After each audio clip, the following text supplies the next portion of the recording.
Esta noche vamos a revisar uno de los síntomas más frecuentes, como les he dicho en la práctica a los que rotan conmigo, que es el dolor lumbar o que tiene que ver con la columna vertebral. La parte final es básicamente lo que dice, ¿no? Lesiones mielorradiculares, y HNP y lumbalgias. Pero inicialmente vamos a ver tres patologías que lo han visto más en su curso de reumatología, que tienen que ver con la columna vertebral. Así que estas tres patologías... ¿En qué carga esta sincera? Ahora, ¿qué quiere cargar?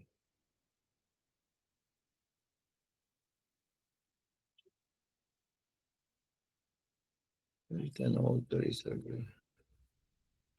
ya no quiere correr.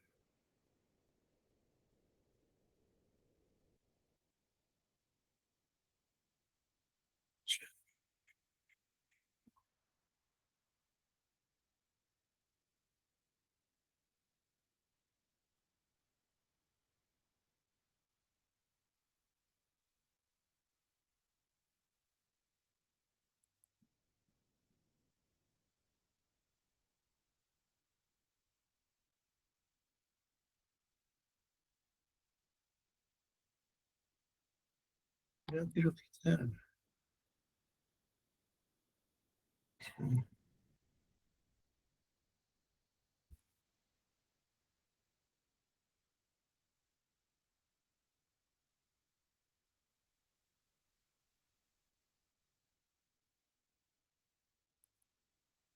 Corre.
Enfermedades son la espondilitis anquilosante, la artritis reumatoidea y la enfermedad de Payet. Probablemente ustedes han visto más la artritis reumatoidea que las otras dos. La espondilitis anquilosante, generalmente el paciente llega donde el médico, bueno, el médico general, y después lo pasa probablemente al reumatólogo, al neurocirujano. Inicialmente el reumatólogo guía con dolor en la columna vertebral. Dice que le duele la región dorsal, la región lumbar, la región cervical, pero hay un síntoma característico que dice, doctor, tengo rigidez, me estoy volviendo que, si bien es cierto, la columna vertebral tiene poco movimiento, pero el movimiento sumativo hace que se pueda usted girar el dorso. Hay zonas que tienen más movimiento, que son las charnelas, C1, C2, usted puede girar el cuello, C7, D1, D12, L1 y sobre todo L5, L6. Esa movilidad se va perdiendo. Lleva entrando una rigidez, pero con dolor. Llega un momento que el paciente, para girar, gira todo el tronco. La prevalencia es baja, 0,1 a 0,2%, la incidencia 7,5 por 100.000 habitantes. Es más frecuente en raza caucásica y es de gente joven, entre 20 a 30 años. La etiología, como todas las conectivopatías, es desconocida. ¿Qué hace este? Afecta a todas las articulaciones. Las articulaciones no es hueso, tiene cápsula articular, tiene ligamentos, los tendones, y produciendo una inflamación crónica que produce dolor. Pero esa inflamación crónica fácilmente va a la fibrosis y después a la calcificación. Y entonces se va osificando tanto la parte blanda como el disco intervertebral. Y hay un signo característico en una radiografía simple que se ve los discos vertebrales calcificados, que semeja a una caña de bambú y le llaman signo radiológico de caña de bambú. Por eso que cuando hay osificación total de la columna cérvico-dorso-lumbar, le llaman la columna de bambú. Le digo, hay dolor lumbar, se observa con la maniobra de Valsalva, estornudo, esfuerzo, pujo. El reposo lo mejora muy poco. Hay una rigidez total de la columna vertebral. La rigidez mejora muy poco con el ejercicio leve y la actividad física. Y hay una anquilosis difusa de toda la columna vertebral. Esta espondilitis anquilosante, ¿qué complicaciones puede tener? Puede haber fractura, traumas menores, puede haber pseudoartrosis, y si hay fractura o pseudoartrosis va a haber deformidad de la columna vertebral, llevando a la inestabilidad. Puede haber también estenosis, porque se va osificando hacia dentro del canal vertebral, y la anquilosis total, como le vuelvo a repetir, en la columna de bambú. La velocidad de cimentación, como en todas estas conectivopatías, está elevada, el HLA-B27 positivo, y básicamente el manejo es médico: drogas antiinflamatorias, no esteroides, terapia física, y solo queda para tratamiento quirúrgico cuando hay una estenosis de canal severa o una fractura patológica. La espondilitis anquilosante reumatoidea, ya es una entidad que la han revisado de repente más tiempo en su curso de reumatología. Y entonces generalmente hay una complicación que tiene que ver con la columna vertebral y sobre todo con la columna cervical. Se dice que el 1 o 2% de la población tiene artritis reumatoidea y generalmente se presenta en pacientes de enfermedad de larga data. Y generalmente llega el síntoma clásico, dice: doctor, yo sufro artritis reumatoidea desde 30 años. Ya tengo deformación de las manos, pero yo tenía fuerza para agarrar mi cuchara, para agarrar mi vaso o escribir más o menos. Ahora no hay fuerza, se me cae. Llegan por disparesia braquial.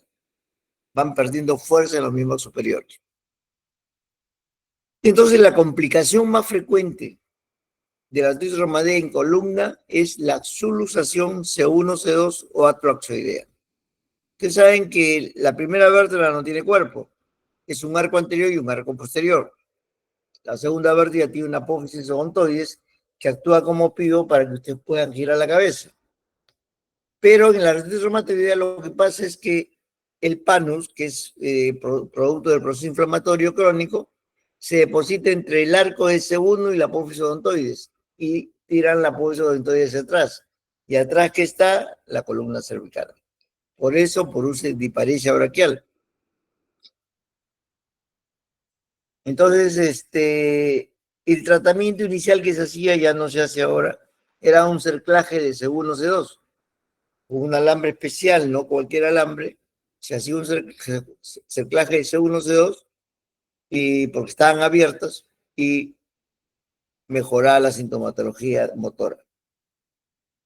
Pero como estos pacientes, dentro de su arsenal terapéutico de la usan corticoterapia, tenían unos huesos osteoporóticos delgados, sobre todo C1, y se terminaba rompiendo el arco de C1 y se volvía a subluxar.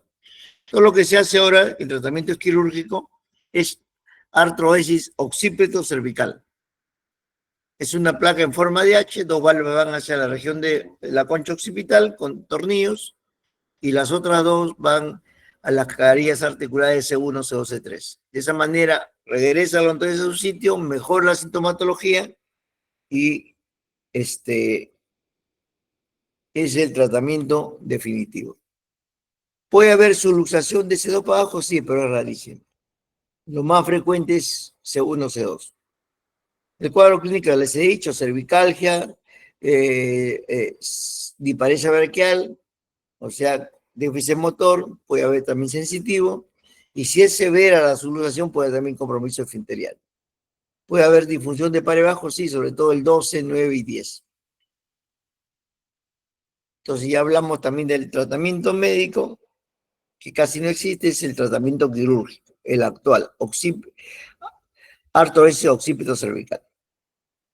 La enfermedad de Payet, ustedes saben que el hueso no es constante. El hueso se produce todos los días y se reabsorbe todos los días.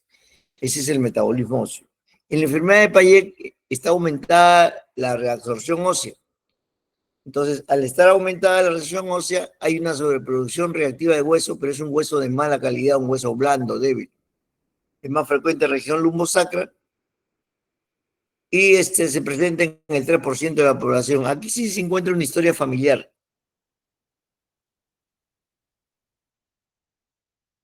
Puede haber compresión medular, radicular, por expansión de la expansión ósea del tejido osteoide, ligamento amarillo y grasa.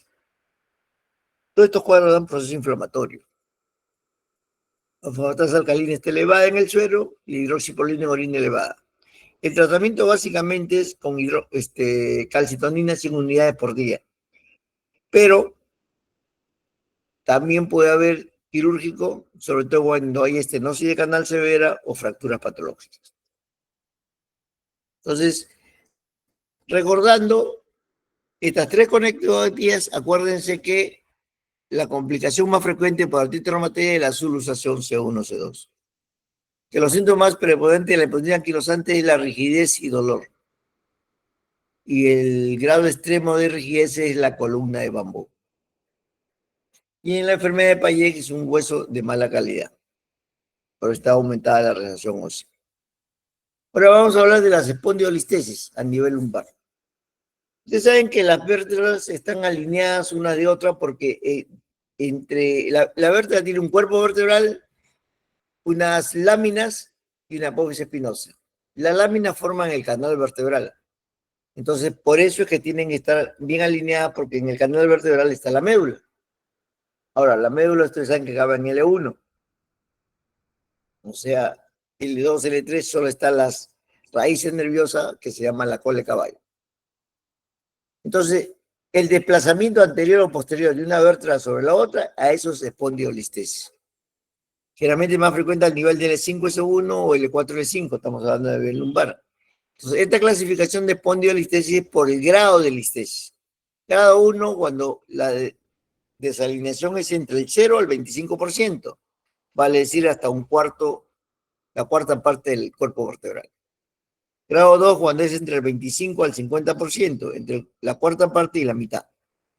Grado 3 es cuando es entre el 50 al 75%, la mitad hasta las 3/4 partes.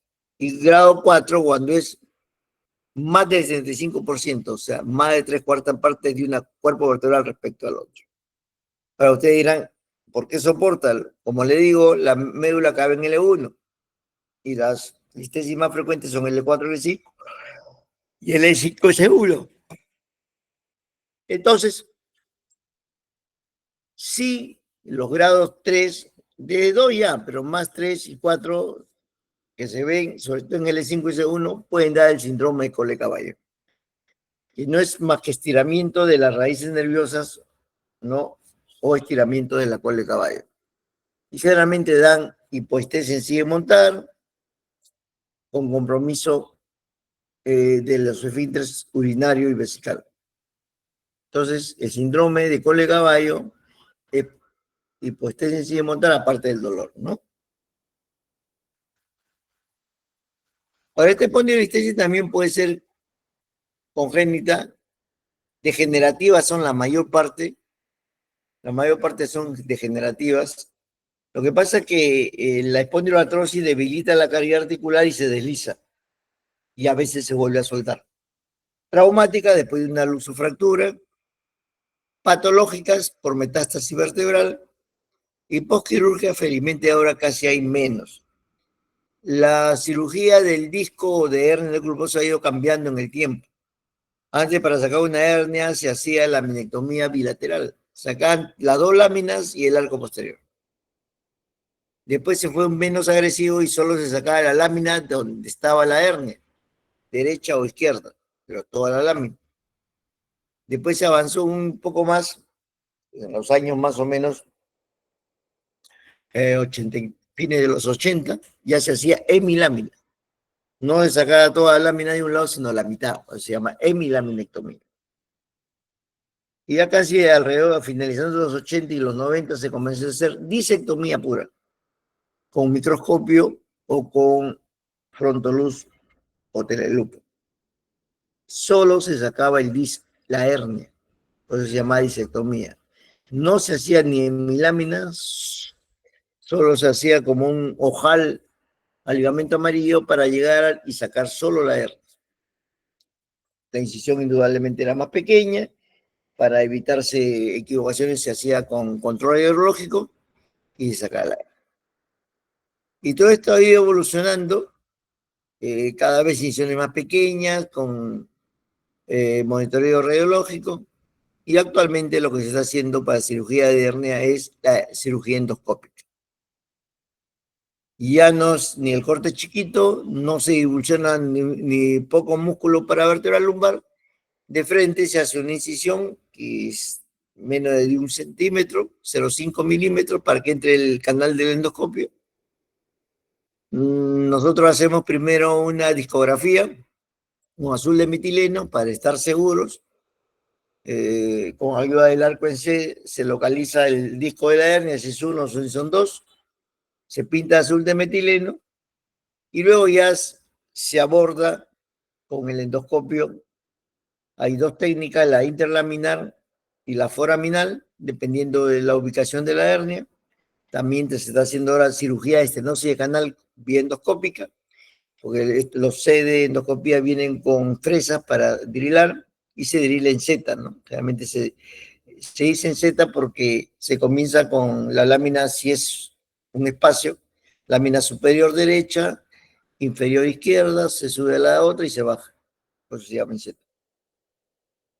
Pero bueno, estamos hablando de hernia. Entonces, se saca la hernia, el paciente puede operarse en la mañana y irse en la tarde a su casa, o en el peor caso ir de igual, porque no se divulsiona músculo, la recuperación es más rápida. Entonces, ¿qué pasaba cuando hacíamos la laminectomía o hemilaminectomía o la famosa foraminotomía? Teníamos que comer para darle espacio a la salida del nervio. Y a veces éramos muy agresivos y nos tirábamos la caría articular inferior. Y por eso en el tiempo hacían listesis postquirúrgica. ¿Cuál es el cuadro clínico? Como toda la patología, dolor lumbar, dolor radicular. Puede haber deformidad cuando es más del 30% o cuando es más del 30% de listesis, perdón, no deformidad, sino va a haber claudicación neurogénica. ¿Qué es la claudicación neurogénica? Es el paciente que dice, doctor, yo antes caminaba 15 cuadras, ahora camino 20 metros, 50 metros y me tengo que parar porque tengo dolor en la cintura intenso. Y se me doblan las piernas, me falta fuerza. Cuando empieza a pasar fuerza, no solo dolor, sino a eso se llama claudicación neurogénica. Si es la estenosis severa o, como le decía, es grado 3, va a estirar tanto la cola de caballo que va a haber el síndrome de cola de caballo. Pero acá lo más importante, sobre todo para el manejo, porque el diagnóstico lo pueden hacer con una radiografía de columna simple. ¿Qué grado de listesia hay? Grado 1, grado 2, grado 3, grado 4. Pero tienen que ver si esas listesias son estables o inestables. Y eso lo van a hacer con una radiografía funcional. Digamos, estamos ante una espondilolistesis grado 1, la cuarta parte máxima. Le hacen las funcionales, tienen una neutra y le hacen en hiperflexión y en hiperextensión. Si a la hiperflexión aumenta la listesis, de un cuarto se pasa a un poco más, o a la hiperextensión corrige la listesis, quiere decir que esa espondilolistesis no es estable. Entonces, el manejo va a ser diferente. La espondilolistesis estable en personas de edad, con deformación de rotoescoliosis y todo lo que quieran, Manejo médico. Corsé lumbar, si hay mucho dolor, terapia física, antiinflamatorios. Y va a mejorar. Pero si es una espondilolistesis inestable, o sea, tiene juego, no va a mejorar. Esos pacientes hay que operarlos. Y se hace una cirugía que se llama artrodesis posterior con tornillos transpediculares. A través de los pedículos se llega al cuerpo, se reduce la listesis. A veces no se puede reducir cuando son de muchos años, pero se estabiliza. O sea, transformamos una espondilolistesis inestable a una estable. Y se hace lámina para el espacio y no tenga que sufrir, como todo este, porque una de las causas de estenosis de canal también es la espondilolistesis.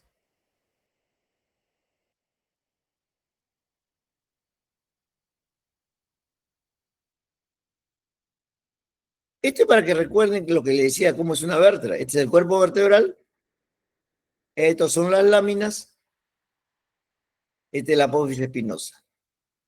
Esta es una vértebra cervical, por si acaso. Esta es la caries articular superior y abajo está la caries articular inferior. Ustedes saben que las vértebras cervicales tienen un agujero en sus...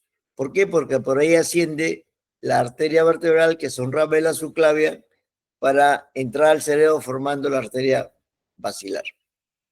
Por eso se llama sistema vértebro-basilar. Este es el cuerpo vertebral. Los tornillos transpediculares entran por acá, hacia el cuerpo.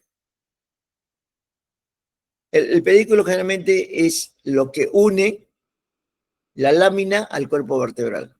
Este es el pedículo, por eso se llama transpedicular. Esta es la lámina y lo que une el cuerpo a la lámina es el pedículo. Por ahí entran las... Por eso el punto de referencia es la articulación. Cuando uno entra a operar, ve la articulación casi en la parte media y la apófisis transversa.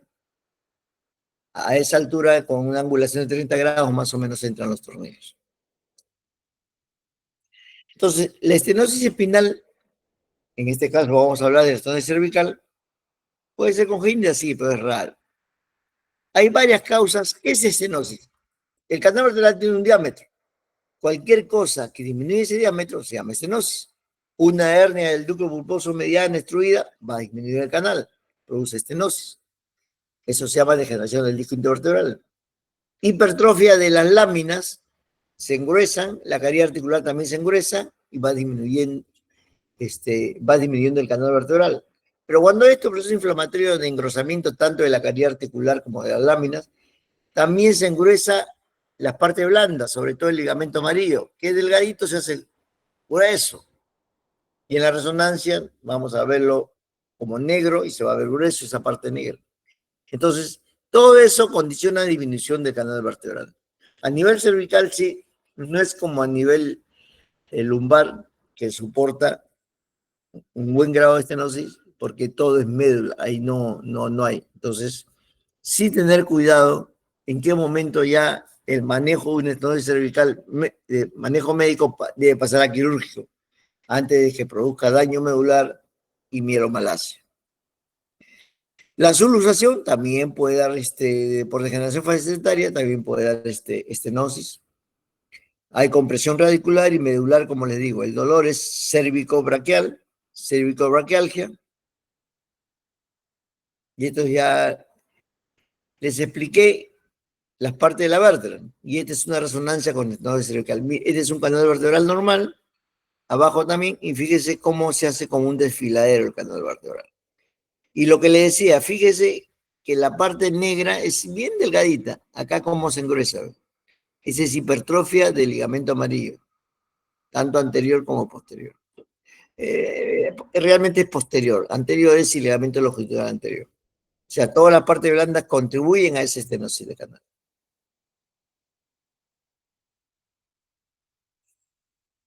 El riesgo es que produzca mielopatía cervical. O sea, hay un daño de la médula y eso es lo que hay que evitar.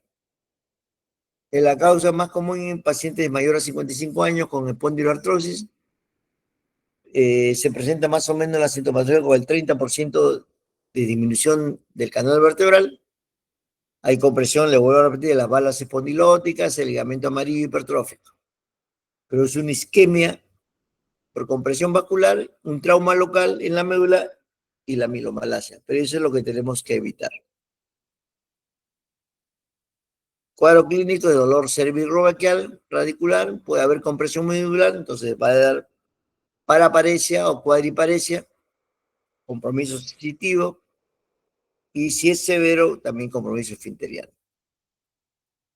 El manejo puede ser médico o quirúrgico. Como le digo, si es una estenosis cervical leve a moderada, simplemente con manejo médico puede ser suficiente. Si es mucho el dolor cervical, collarín por unas 2 a 3 semanas, terapia física, analgésicos, antiinflamatorios. Y el cuadro clínico debe mejorar. Pero si es una estenosis moderada a severa, es quirúrgico. Y el tratamiento quirúrgico de la estenosis cervical depende de la etiología. Si es por una hernia del núcleo pulposo grande que está comprimiendo, el abordaje es vía anterior. Una incisión del cuello, la parte lateral izquierda del cuello, se llega al espacio que deseamos, C5, C6, C6, C7, que son las hernias más frecuentes, se saca la hernia, se pone un disco o que es una especie, no es plástico, sino es un material especial relleno con cueros, huesos sintéticos para que produzca artrosis. Una plaquita con tornillos o hay unas grampas para que no produzcan relieve y irriten al esófago. Entonces, si es anterior. Y si es posterior, más la estenosis, la laminectomía solamente es compresiva. Si es 1 a 2 niveles, solo lámina. Si es más de 2 niveles, se debe poner tornillos a las articulaciones para no producir inestabilidad. Esta es una resonancia con 2 ejemplos de estenosis. Fíjese, este es el canal normal, y mire cómo se estenosa acá. Acá hay una estenosis a predominio posterior. Mire estos negritos que ven acá, es el ligamento amarillo o las partes. Mire cómo está acá de grueso. Entonces, hay que hacer lámina 2, 3, C4, C5. Sacar también todo este ligamento, dejar libre la médula. ¿Ya? Y acá también hay una hernia pequeña, pero que eso puede quedar. Básicamente es más una estenosis posterior. Y este es lo que se ve. Y este es un paciente que tiene también una estenosis anterior y posterior.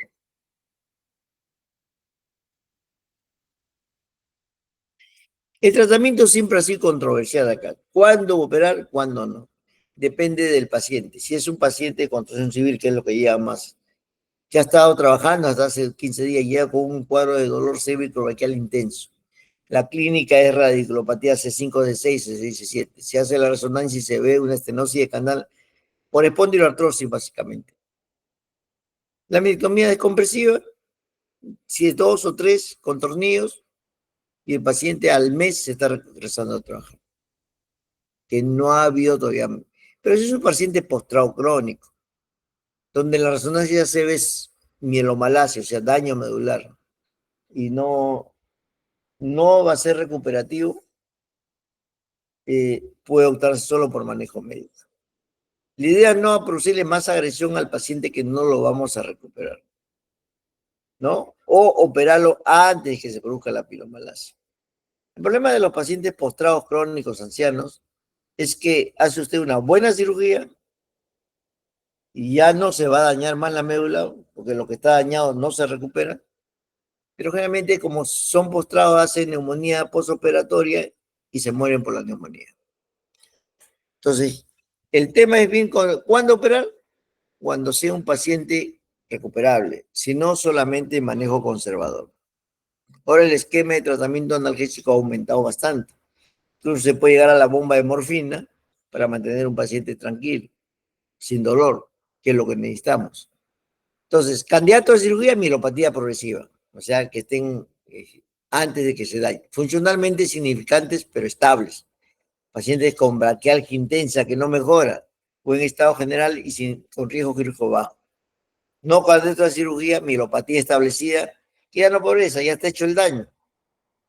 No le duele, o el dolor es poco. Y si la relación médula-espacio es más del 50%, prácticamente esa médula está atrofiada. ¿Y en qué? En T2, en la resonancia en T2 es que se ve una hiperseñal que indica la mielomalacia. La idea es no llegar a eso. Pacientes crónicos, tratamiento conservador para los pacientes crónicamente enfermos, ya le he dicho, un mal estado general, Pavering y rehabilitación. Ahora, ¿cuándo operar? También ya le dije. Si es una hernia grande, vía anterior. Y si es más posterior, laminectomía. Y carecho.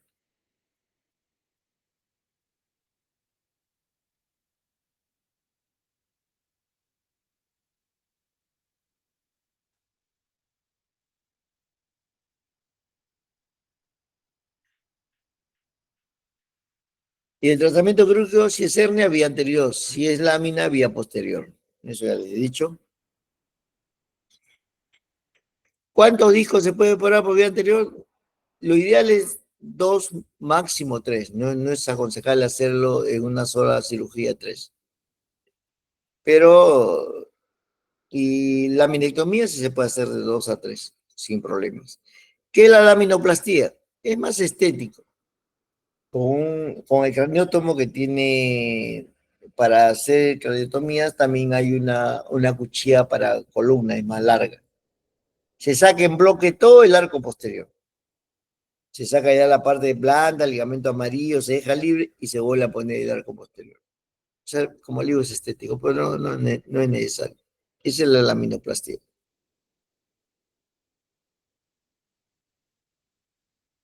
Entonces, el factor más importante es correlacionar los estudios radiológicos con el cuadro clínico para que el tratamiento quirúrgico sea en beneficio del paciente. Ahora vamos a hablar un poco de la estenosis lumbar, que prácticamente ya lo hemos hablado algo con la espondilolistesis. Es lo mismo, es disminución del canal vertebral. La diferencia que entre la estenosis lumbar y la cervical es que a nivel cervical todo es médula, a nivel lumbar acaba en L1. Entonces, con disminuciones de 10 milímetros o de 10 a 12, ya se va a presentar cuadro clínico de dolor lumbar. Es por los cambios degenerativos, por la espondiloartrosis, hipertrofia del ligamento amarillo, o sea, las causas son las mismas. Si aparte de eso, es lo que le digo yo, este es su canal vertebral como si fuera su dormitorio. Si es grande su dormitorio, entran 10 amigos. Si es pequeño, con la junta entran 2. Algo ocurre así cuando se presenta una hernia culposa o estenosis de canal.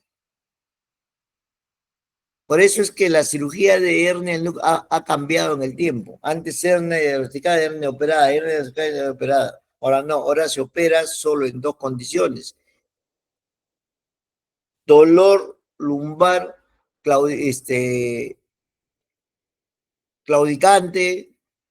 por más de 3 semanas que no mejora, cirugía.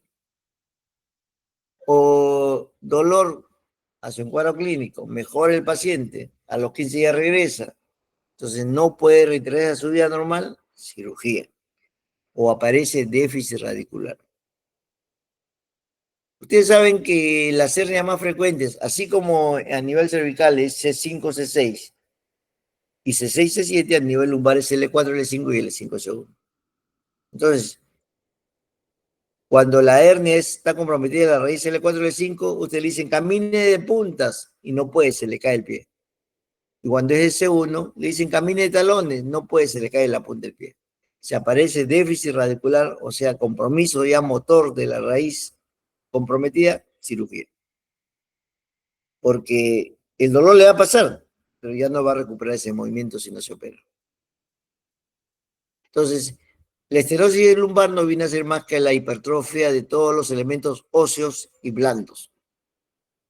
Y estos son los que presentan la claudicación neurogénica, que ya les expliqué qué es la claudicación neurogénica. El diagnóstico es con resonancia. Antiguamente hacíamos mielografía, incluso no había resonancia en el país, solo diagnosticábamos hernia del grupo óseo con la mielografía, que era ponerle 20 centímetros cúbicos de opamiro y se tomaba la ciencia anterior, lateral izquierda, oblicuo derecho, oblicuo izquierda y lateral.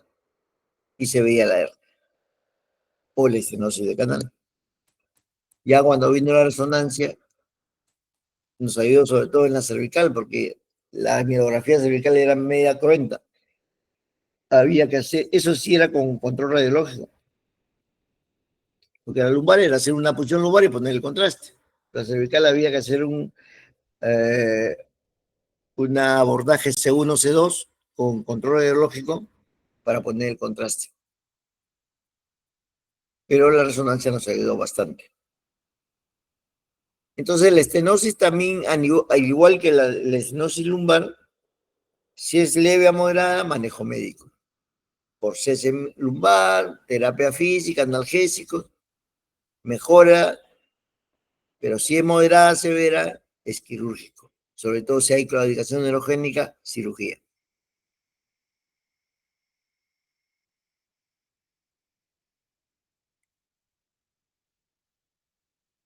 La columna también está expuesta a infecciones, así como cualquier de nuestros órganos. Pero hay dos tipos de infecciones: la infección del cuerpo o la infección del disco. ¿Cuáles son la infección del cuerpo? Es la osteomelitis o espondilitis. Los gérmenes más frecuentes son la bartonella, la fiebre malta, la tifoidea, la salmonella. Y la infección del disco, realmente ahora hay muchos gérmenes. Últimamente tanto en la clínica como en el hospital, ha habido una racha de discitis. Entonces, buscando la causa, porque han aparecido muchas de estas clínicas de manejo del dolor, esas cubanas, que te ofrecen ozono, infiltraciones, y no tienen las medidas de sexo adecuadas. Y me ha llegado a la clínica dos espondilitis, una por TB y otra por bacteria. Está saliendo estafilo, bastante estafilo. Entonces deben tener mal maniobra al momento de hacer las funciones. Pero bueno, la infección del cuerpo es espondilitis, osteomelitis. Del disco vertebral es un cuadro muy, muy doloroso. Lo vi hace años cuando era residente y lo vi hace poco con un familiar que justo se había ido a una de estas clínicas. No me llamó ya cuando no podía caminar, tirado en la cama, gritaba de dolor. De que lo vi me dije, es una disitis. Cuando me dijo que se había ido a esa clínica, peor todavía. Hay que hacer una resonancia con contraste, le digo, esto es una disitis. Salió disitis. Lo llevé al hospital, le hicimos una biopsia con guía radiológica del disco y salió estafilo. Tratamiento antibiótico, y ahí entró una laminectomía y artrosis. Antibiótico 3 semanas mínimo. También puede llegar por vía hematógena, por un trauma, por postquirúrgica, como toda cirugía. Hay dolor lumbar intenso, pero el dolor más intenso es el de la disitis. Compromiso radicular, puede haber también compromiso radicular, el tratamiento básicamente es antibióticos. Pero no es la única infección. Lamentablemente, en nuestro país hay mucha tuberculosis vertebral. Y una de las causas que producen infección es la tuberculosis vertebral o mal de Poc. Es más frecuente a nivel dorso lumbar, dolor, compresión medular, compresión auricular. Y el tratamiento básicamente es específico, con 4 drogas por 6 meses. El otro día me hablaron que hay un esquema de 4 meses, pero no, mejor que le den 6 meses. Y solo es quirúrgico cuando hay fractura patológica o estenosis de canal severa. No se olviden que la tuberculosis vertebral o mal de Poc empieza por el disco vertebral y secundariamente dañan los cuerpos vertebrales. O sea, es una espondilodicitis específica.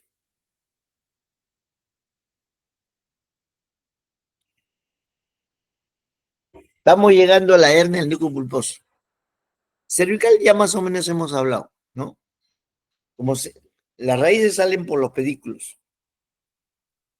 Entonces, cuando hay una hernia cervical, tiene que haber síndrome radicular, que es sensitivo y motor, pero puede ser primero irritativo, o sea, dolor, cervicobraquial y puede ser deficitario, ya cuando hay compromiso de la raíz, así como le decía, camine de punta y talones para saber si es L4, L5 o L5 S1. Si usted hace la pinza y comienza con parecia, usted le dice, cierre el primer y segundo dedo, el dedo gordo y con fuerza. Hay fuerza, ese es C5, C6. Se abren los interóseos, C6, C7. Entonces, hay un síndrome radicular C5, C6 y otro C6, C7, porque son las hernias más frecuentes. Cuando está el reflejo bicipital disminuido, es C5, C6. Cuando hay una hipoestesia del territorio C5, que es más o menos la cara externa del antebrazo, entonces, si tiene, sobre todo, pareja de la pinza y reflejo bicipital disminuido, es una hernia C5, C6. La resonancia lo va a confirmar. Si al revés es disminución del reflejo tricipital y los interóseos, es C6, C7. C7-1 también, pero ya es menos frecuente. Y la resonancia, como le digo, nos mejoró, porque la resonancia nos permite ver la hernia. De 2, 3, 4, 5, 6, C6, C7. Ahí hay una hernia.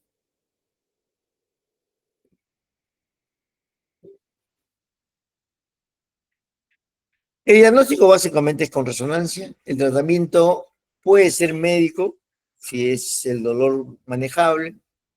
El 90% mejoran y solo va a quirúrgico un 10% cuando falla el tratamiento médico o cuando hay déficit neurológico. Si hay parecia, ya cirugía. Hay que descomprimirlo igual que abajo.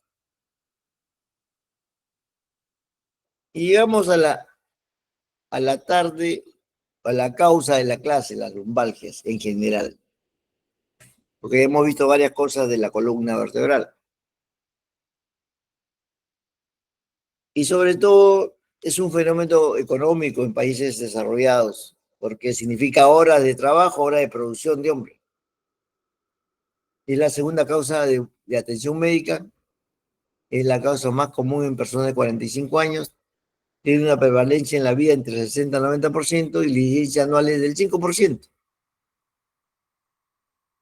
Pero de toda esa incidencia anual, de ese 100% de lumbalgias, solo el 1 al 3% es por hernia del núcleo bulboso. Entonces, la mayor causa, ¿para qué da? Igualito, irritación radicular o déficit radicular. Entonces, hay difusión de la raíz nerviosa ocasionando dolor. Puede ser trastorno motor, sensitivo y alteración de los reflejos. A nivel lumbar, hiporreflexia del rotuliano o patelar, comparece a caminarse de puntas, hipoestesia de la cara externa del pie, L4, L5. Si hay hiporreflexia del reflejo aquileo, con hipoestesia de la parte posterior de la pierna, y no puede caminar de talones porque se le cae la punta del pie, L5, L1. Ese es el cuadro clínico de las dos hernias más frecuentes, L4, L5 y L5, L1. Que lo van a confirmar ustedes. O sea, el síndrome radicular se completa disfunción motora, disfunción sensitiva y disfunción refleja. Pero ¿cuál es la causa más frecuente de dolor lumbar? Si hemos dicho que en el peor de los casos llega al 5% la hernia, es la lumbalgia mecánica. ¿No? La lumbalgia mecánica o lumbalgia postural, o últimamente le han dado el nombre síndrome miofacial. ¿Y qué es eso? No es más que la fatiga muscular contractura y produce dolor. Músculos y ligamentos se contracturan, así como el calambre, y produce dolor. Puede haber irritación de las facetas articulares. Entonces, hay que tener mucho cuidado con el manejo de la hernia. Ustedes todavía no están alrededor de 30 años. El disco intervertebral se deshidrata, que es el desgaste, deshidrata alrededor de los 30 años. ¿Y a qué se llama deshidratación? Ahora lo van a ver en la resonancia. El disco bioquímicamente es muy habido por el agua. Cuando ustedes levantan un peso de 10 kilos en sus manos, el disco se hidrata para soportar ese peso, o cuando tiene sobrepeso. Y cuando no cargan ese peso, vuelve a su tamaño normal. Esa función de hidratación bioquímicamente se va perdiendo alrededor de los 30 años. Ahora, puede ser antes, sí, si han practicado levantamiento de pesas, si son trabajadores de construcción civil o trabajan en el campo y en el campo trabajan de los 10, 12 años, doblados ahí, lampeando, haciendo trabajos rústicos. Entonces, el disco ahí se puede, eh, perdón, dime, Jalín. Aló, estoy en clase. Ya, checa. Entonces, la lumbalgia mecánica. Bueno, lo que le decía es que ustedes deben ser veintitantos. O sea, a los veintitantos le hacemos una resonancia y estamos partiendo de que ninguno tiene antecedente de lumbalgia. El 30-40% tienen discopatía lumbar. En los jóvenes, ¿por qué se está presentando? Estamos viendo interno de medicina con hernia, por la postura inadecuada. Cómo se sientan a estudiar, tienen escritorio, probablemente en su casa, tienen dónde sentarse en su computadora, pero están doblados en su cama ahí con su laptop. Lo he visto en mis hijos, por más que tenían su escritorio y en su dormitorio, pero así son. O tenía la locura de hacer gimnasia con levantamiento de pesas para sacar músculos, sobre todo los hombros. Bueno, la cosa es que una cosa es discopatía, o sea, se deshidrata el disco, se rompe un poquito el anillo fibroso y sale una protrusión anular que le llaman. Eso no se opera. Si ustedes operan a un paciente de ese tipo, porque hay neurocirujanos que van con esa resonancia y le dicen, hay que operarte. La cirugía está buena, pero si la causa de su dolor no es eso, es la lumbalgia mecánica, ustedes van a seguir con dolor y van a entrar a un vía crucis. ¿Qué otras causas hay de lumbalgia? Neoplasias, metástasis. Hay dolores referidos, sobre todo, los tumores retroperitoneales. Es un tipo de lumbalgia no bien definida, no cuadra, no mejora con el reposo. Generalmente las lumbalgias mecánicas mejoran con el reposo. Todos los tumores retroperitoneales pueden dar. Las congénitas, sobre todo la escoliosis, los quiteranoideos. Vasculares, los hemangiomas vasculares, los aneurismas aórticos, también puede dar lumbalgia. Bueno, y las infecciones, indudablemente la osteomelitis, hemos hablado, la disitis, el acceso, etcétera, etcétera.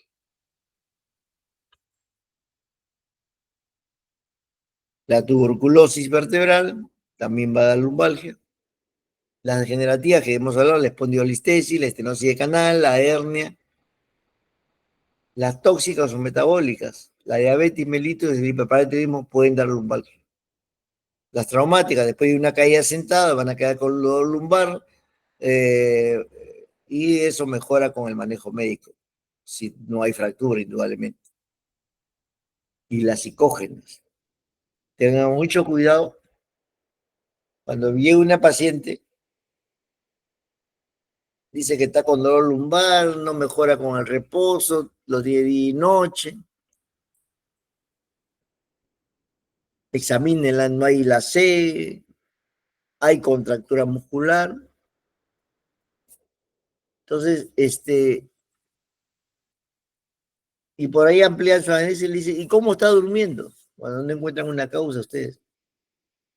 Bueno, doctor, hace meses que tengo insomnio. Me levanto a las 9 de la mañana y no puedo dormir. ¿Cuál es el principal síntoma de la depresión? Es el insomnio. Y en eso están conversando y comienza a llorar, se acuerda de algún episodio malo, la habilidad emocional. Hágale su resonancia, demuéstrenle que no tiene nada para operar y lo mandan al psiquiatra para que les apoye. Y otro de los cuadros que se ve mucho últimamente, y no solo en mujeres, más en mujeres, también en hombres, es la fibromialgia. Y una vez que entran a la fibromialgia, no van a mejorar si es que no mejora su depresión. La fibromialgia no viene a ser así como es la lumbalgia mecánica, contractura, pero en diferentes grupos musculares, pues el cervical, lumbar, la mano, el pie. Y cada vez usan analgésicos más potentes, morfínicos, infiltraciones y antineuríticos como pregabalina que usan mucho ahora. Y eso lo maneja felizmente el reumatólogo.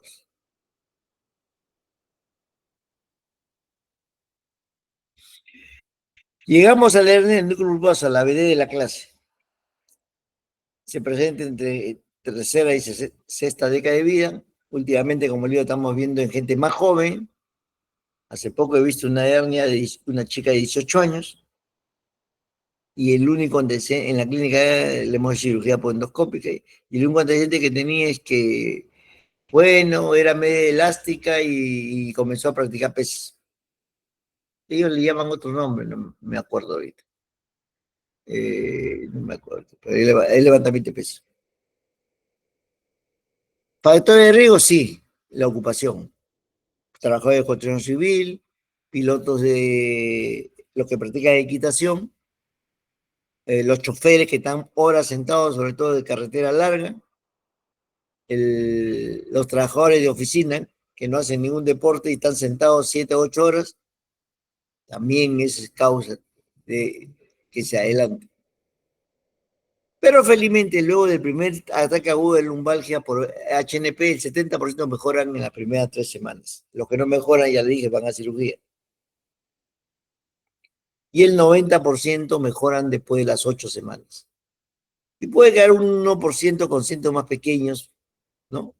Pero sí, la hernia de bulboso es un gasto, o en general la lumbalgia, para toda sociedad de consumo. Este es un esquema, este es el disco intervertebral, los anillos de fuerza, y en el centro hay un rezago embrionario, porque es un rezago embrionario que es el núcleo bulboso. Cuando se rompe el anillo de fuerza después de la deshidratación, por ahí se sale la hernia. Justo en el foramen, en el pedículo donde está pasando la raíz nerviosa. La irrita y produce el dolor lumbociático. Si ustedes ven una hernia extruida, mediana o grande, con un cuadro clínico claro de la CG positivo, radiculopatía que ya hemos hablado, ese paciente lo opera, en el día siguiente está caminando sin dolor. Y si es endoscópica, mejor. Con una tomografía se puede ver la hernia, dicen que sí. ¿Cuál es la fisiopatología? La columna vertebral soporta el peso de todo el cuerpo, la lumbar, y sobre todo la charnela L4, L5 y L5S1, que son las hernias más frecuentes. El disco se deshidrata alrededor de los 30 años, que ya le he dicho, degenera y pierde la capacidad de absorber presión y el anillo se rompe. Y la hernia se va hacia atrás y generalmente la parte posterolateral.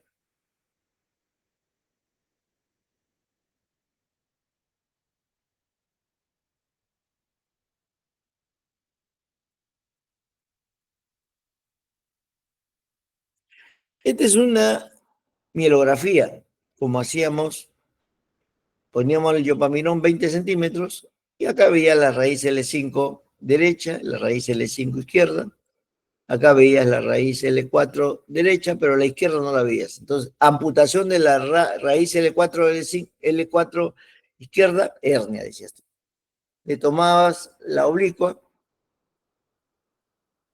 y se veía acá no solo la amputación, sino la muesca. Hernia de bulboso. Y una estenosis de canal se veía así más o menos. Pero apareció la resonancia y ya no teníamos que hacer mielografías. Yo todavía me he formado haciendo mielografías. Por mañana, cuando era reciente, sea 6, 7 mielografías. El disco intervertebral hidratado se ve así como este, blanco, blanco. El deshidratado se ve este, pierde esa brillantez. Y aparte hay una protrusión acá, o sea, hay una hernia. Deshidratación del disco L5S1 con una hernia. Pero si tú ves deshidratación normal con una protrusión más chiquita que esa, eso no se opera. Y también el cuadro clínico. Pues ya hemos dicho que casi el 90% mejoran a las 8 semanas. Si mejora, manejo médico. Solo se opera, como ya les he dicho, dolor intratable. ¿Y cuál es el dolor intratable? Dolor que no mejoran por más de 3 semanas. Dolor que el paciente mejora del cuadro agudo inicial y a la semana tiene otra vez otro cuadro agudo. No puede reiterarse. O aparece déficit radicular. Esta es otra resonancia con deshidratación y esta es una hernia más grande. Ustedes ven, está destruida. No es tan chiquita como la anterior. Esta es quirúrgica.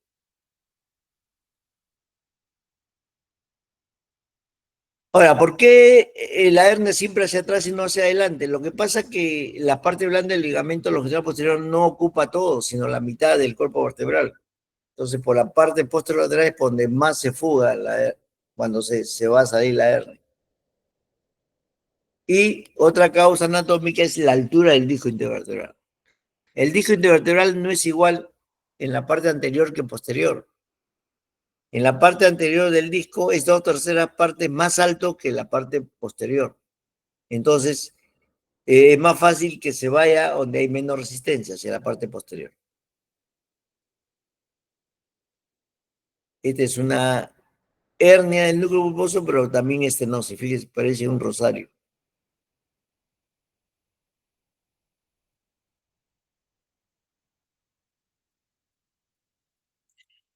Se produce la hernia que sale justo donde está pasando la raíz nerviosa, la irrita, hay congestión vascular, se desencadena la reacción inflamatoria de dolor y produce dolor.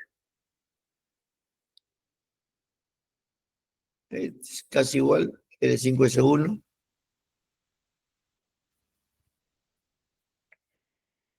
Ahora, habrán escuchado hablar del dolor neuropático. Ustedes saben que la raíz nerviosa tiene una rama motora y una rama sensitiva. La rama sensitiva tiene una rama que va a la cadena simpática. Hay una cadena simpática. Entonces, cuando el cuadro, el dolor, es un dolor profundo, no bien definido, urente, quemante, y sobre todo es crónico, es lo que se llama el dolor causálgico o dolor neuropático. No van a mejorar con manejo médico solo con antiinflamatorios y relajantes musculares, tienen que darle antineuríticos. El más antiguo es el Tegretol. Todos han sido anticonvulsivantes. En la prevalina de repente no. El gabapentin o neurontin salió como anticonvulsivantes de un solo uso, o sea, o monoterapia, pero realmente no fue así. Se vio que mejoraba para los dolores neuropáticos y últimamente la pregabalina. Entonces, usted le da tratamiento 8 a 10 semanas con cualquiera de estos antineuríticos, más usados son el gabapentin y pregabalina. Aunque para las neuralgias de trigeminales se usa más todavía el Tegretol. Van bien. Y el paciente mejora. Lo mismo, la irritación, la congestión vascular produce el dolor. Y hemos hablado de los síndromes radiculares, ¿no? Estos son los dermatomas L4, L5, L5S1 y la hiporreflexia aquilia y la hiporreflexia rotuliana, para que nos digan más o menos el nivel de la hernia. Pero a veces no se puede, porque a veces hay hernias grandes que extruida cuando rompe el anillo y se sale. Y migrada es cuando se va hacia abajo o hacia arriba. Entonces, si es una hernia grande, destruida y migrada, se va hacia abajo, va a tener síndrome radicular L4, L5 y L5S1. Y si se va hacia arriba, también va a tener L3, L4. Entonces, felizmente la resonancia nos salva. Ahora, la irritación de la faceta articular tiene un nervio, que también tiene que ver en parte con el dolor. Por eso a veces se hacen infiltraciones facetarias y mejora el cuadro clínico.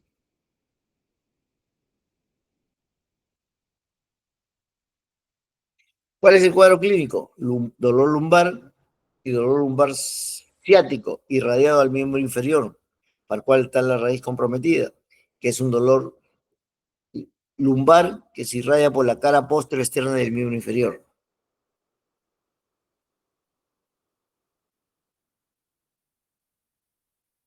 Y ya le digo, si es L4, el dolor en la ingle más L3, L4. En la cadera es S1 y L5 más es en la cara posterior del muro. Pero a eso sumado con la hiporreflexia rotuliana y la imposibilidad para caminar de puntas, es L4, L5. Si es de talones, L5, S1. Todas las cirugías de hernia corporal son cirugías programadas, no son cirugías de emergencia, pero tiene una excepción. El síndrome de Caudequina por una hernia L5S1 grande, extruida y migrada. ¿Y cuál es el síntoma que nos tiene que hacer parar la oreja? Porque todas las hernias producen dolor lumbociático. Y este también te va a producir dolor intenso, igual que otras hernias. Pero si el paciente le dice, doctor, en la mañana tengo dificultad para orinar y tengo que empujar para orinar, abrir el caño con maniobra de cazar para sentir, tiene que parar la oreja y decir, hay compromiso vesical. Cuando la hernia, el núcleo pulposo grande, con la resonancia la vemos de tremenda hernia que ha salido y se ha destruida, y dolor intenso, pero también hay compromiso urinario, tiene que ser una cirugía de emergencia. Tiene que operarse ya.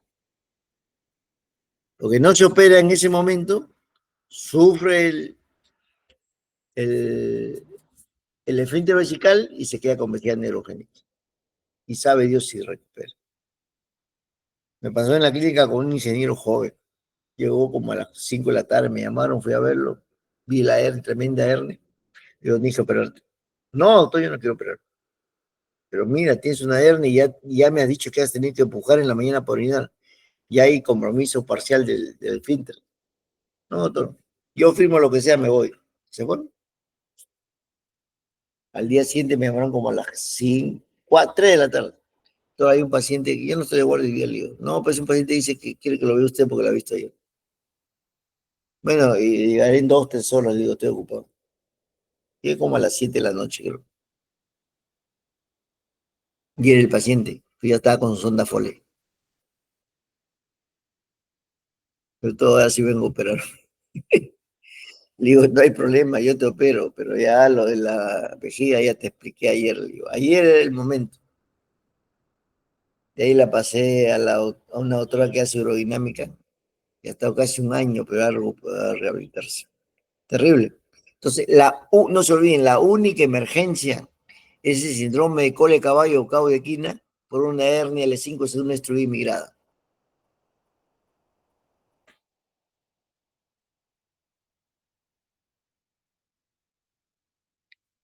Generalmente es una columna lumbar recta o escoliótica, hacen escoliosis compensadora por dolor. El dandy, cuando te golpean la espina y dolor, hay un gran espasmo muscular que te va a dar también la postura escoliótica y hay limitación funcional por el dolor. No quiere ni moverse porque me duele, doctor dice. El ACE no viene a ser más que la elevación del pie. Generalmente, si es una hernia grande, a los 15 grados están gritando de dolor, 30. Ya si pasan de decentes es por falta de ejercicio. El reflejo patelar L4 y el reflejo ágil S1, ya les he dicho. Motor, la extensión del pie y dedos, L5.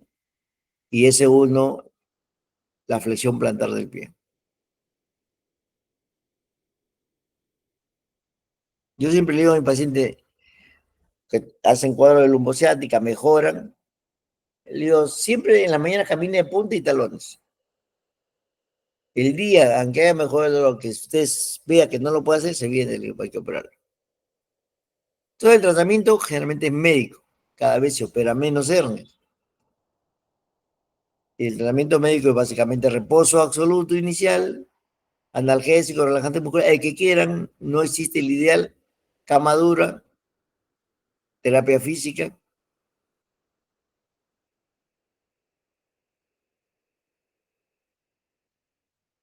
El tratamiento quirúrgico, cuando hay compresión de cabo de equino o cola de caballo, por compromiso final, es emergencia. Cuando hay, ya le dije, se opera cuando hay déficit radicular, no irritación, sino déficit, la falta de fuerza, hay que operarla. Si es una asiática que no mejora después de las 3 a 4 semanas, a sala. O hay recurrencia del dolor con intervalos cortos, a eso se llama dolor intratable. Dolor que no mejora 3 a 4 semanas o recurrencia del dolor. Eso se opera. El resto no.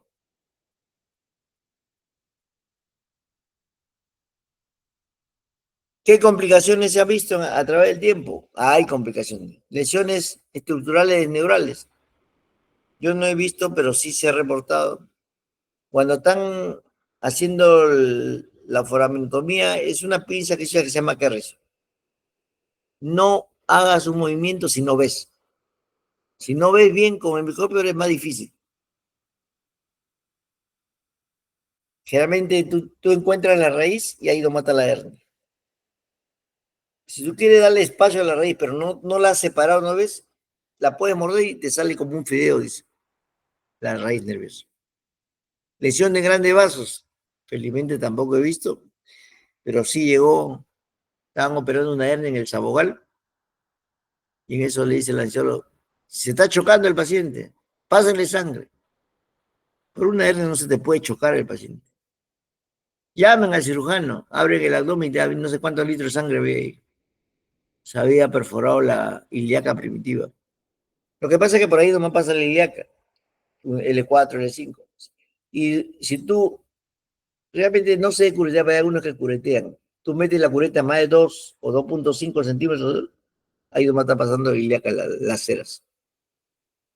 Este paciente, llamaron al cirujano de Torre y Desahogar, lo único que hice fueron 2 clacs en la parte proximal y distal. Paró la hemorragia, lo cerraron y lo trajeron al regalo. Desde el momento que pasó, llegó al Revaliati, llamaron al cirujano de toras, entraron a sala, pudieron reparar la ilíaca, pero ya había pasado muchas horas. Él perdió el miembro inferior, se necrosó, tuvieron que hacer la amputación. Y después de todo ese trayecto, llegó a neurocirugía para operar el hernia. Entonces sí puede haber lesión de grandes vasos y vísceras. Eso sí, no. También está descrito. Infecciones como toda cirugía, espasmo cada vez es menor porque es menos invasiva la cirugía de hernia. A la adenoiditis también es menos invasiva. Y estenosis de canal por el famoso granuloma cicatricial. Que cada vez la cirugía es menos invasiva, es menos.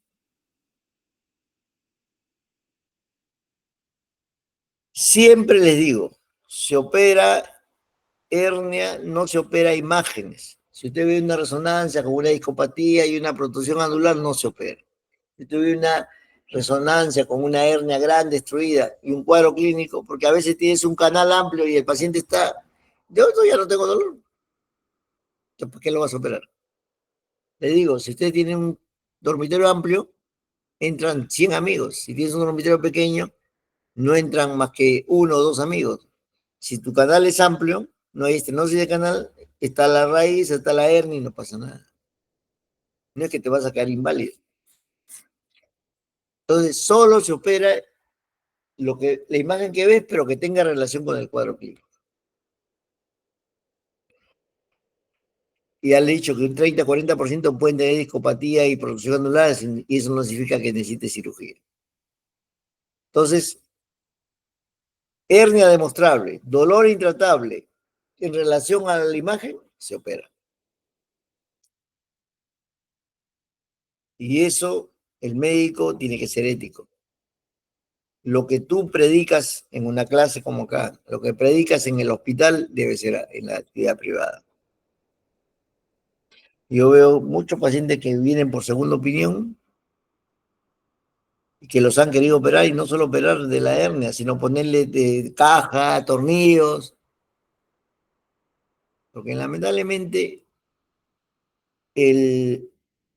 las casas comerciales te venden la imagen. Mire, es mejor, está el estudio tal.